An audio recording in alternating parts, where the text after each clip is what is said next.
Alright guys, this is just a real quick review of what we started, and then we're just going to finish the notes up. Remember, slope-intercept form is y equals mx plus b. M represents the slope, which is your rise over your run. B represents your y-intercept, which is the point that crosses that y-axis. So we talked about before, if you were given the equation y equals mx plus b, identifying the slope and identify the y-intercept. So for example here, y equals negative 5x plus 3. We know that the slope was negative 5, and the y-intercept was at the point 0, 3, because the 3 was positive. Over here, we knew that the slope for y equals 1/4 x minus 6, the slope was going to be 1/4, and the y-intercept was going to be 0, negative 6, because it was a minus 6. So we know how to identify our slope and our y-intercept if we were given the equation.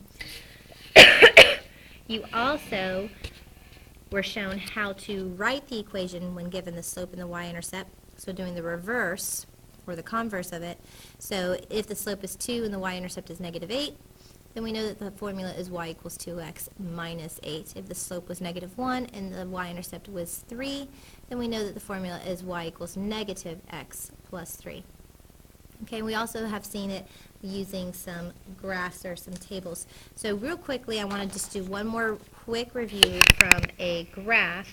So if I give you the following graph, and I want to identify or write the formula based off of the graph that I see, I need to first identify what my y-intercept is, so the b value.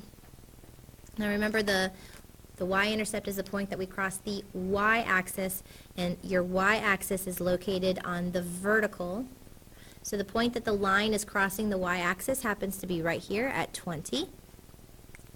So that means that my b value is a positive 20, so I'm going to be writing plus 20. My slope, m, is going to be that rise over that run. So the rise, it happens from one point to the next. So I'm going to focus on the y-intercept that I found and figure out how I'm changing to get to this next point, which happens to be right here.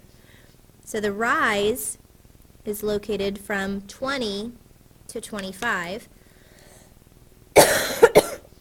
So to go from 20 to 25, that's an increase of 5. So I know I've got a positive 5 for my rise. My run is going from 0, so if I look down here, it's going from 0 to 1, so that means it's an increase of 1. So my run is a positive 1. So my slope is 5 over 1, or just 5. So now if I just translate all of that information into my slope-intercept form, it is y equals the slope, 5, times x, plus the y-intercept, so plus 20. So y equals 5x plus 20. That's my final answer. Now, it's not always going to be based off of a graph. Sometimes it might be based off of a table. So if we have a table for x and y, let's say that the table, we've got the values negative 2, negative 3, and then 3, 7, 8, 17, and we'll do one more, 13 and 27.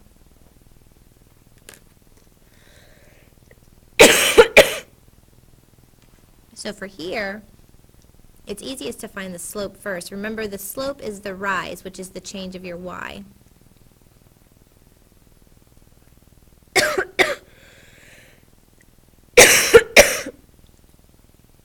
The run is your x.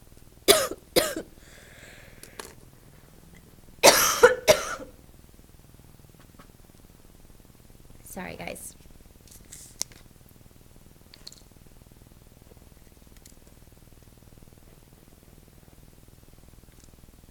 So we notice that the rise, to get from negative 3 to 7, it's an increase of 10.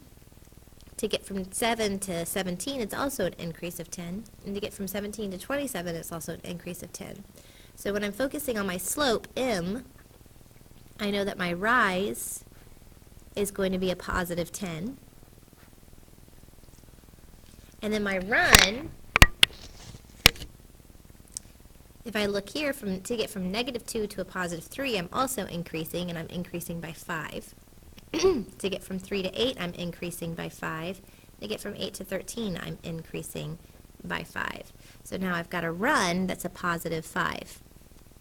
And if I simplify that, that means my m value, 10 over 5, is just going to be a +2. So there's my slope, m equals 2. Now, for my y-intercept, in order to find my y-intercept, I'm actually going to have to plug into the equation. So I told you guys before, the equation is y is equal to mx plus b. Well, I now know my m. My m is a 2. And I've got a list of x and y's that I could use to plug into here. And it doesn't matter which ones I use to plug in. So I'm actually going to go ahead and I'm going to plug in 3 and 7. So 3 is my value for x, 7 is my value for y, so I'm going to replace those. I'm going to say, okay, instead of a y, I'm going to say 7. So we've now got 7 is equal to 2 times x, or m times x would now become 2 times my 3, because x is a 3.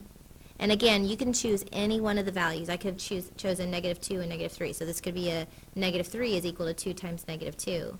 Or it could be 17 is equal to 2 times 8. Or it could be a 27 is equal to 2 times 13. You could have chosen any one of these values. I just happened to choose a 3-7 because that's what I wanted. And then I have plus b because I don't know what that is. I have no idea what b is. That's what I'm trying to solve for. I'm trying to figure out what my y-intercept is going to be. Okay? So then I just work the problem out. Well, 2 times 3 is going to give me 6. So now I have 7 is equal to 6 plus b. So in order to get b by itself, I'm just going to subtract 6 from both sides and get that b is equal to a +1. So if b is equal to +1 and my slope is equal to a +2, when I write my equation, I'm going to have y equals 2 times x plus 1, because of the +1. And there's my equation from the table. All you have to do is find your slope, then use the slope and one of the points that you've got in that table, plug it in and solve for b. It's that simple. Okay? Good luck tonight. Don't forget to start studying for your interims.